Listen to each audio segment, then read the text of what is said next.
BJP. Peermade മണ്ഡലം പ്രസിഡന്റായി സനീഷ് കോമ്പറമ്പിലിനെ തെരഞ്ഞെടുത്തു. BJP. Idukki south president V C. Varghese സ്ഥാനാരോഹണ ചടങ്ങ് ഉദ്ഘാടനം ചെയ്തു.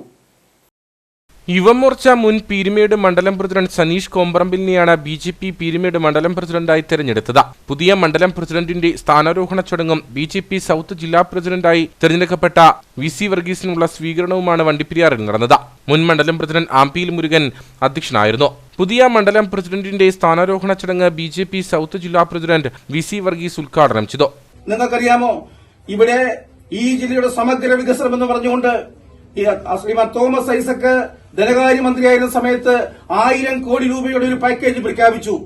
അതിനുശേഷം ആ 1000 കോടിയുടെ പാക്കേജിൽ ഒന്നും നടപ്പിലാകാതെ വന്നു.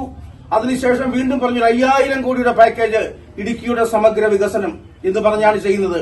ഇത് രണ്ടും അപ്പൊ 5000 1000 അതിനുശേഷം ഒരു 12000 കോടിയുടെ പാക്കേജ് കഴിഞ്ഞ നിയമസഭാ ഇലക്ഷന് തൊട്ടു മുമ്പ് കട്ടപ്പനയുടെ മണ്ണിൽ ഇന്ന് സാക്ഷാൽ മുഖ്യമന്ത്രി ശ്രീമാൻ പിണറായി വിജയൻ പ്രഖ്യാപിച്ചത് 12000 കോടിയുടെ പാക്കേജാണ്.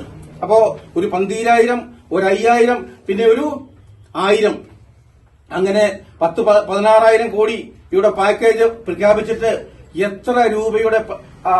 എത്ര രൂപ ഇവിടെ സമഗ്ര വികസനത്തിന് ചെലവഴിച്ചു എന്നുള്ളത് അറിയാനുള്ള ആകാംക്ഷ നമുക്കുണ്ട്. ബി.ജെ.പി. ജില്ലാ vice president C Santhosh Kumar, ജില്ലാ സെക്രട്ടറി എ.വി. മുരളീധരൻ, നേതാക്കളായ സുനീഷ് കുഴിമറ്റം, ജോഷി ഗാലക്സി, അജയൻ കെ തങ്കപ്പൻ തുടങ്ങിയവർ സംസാരിച്ചു.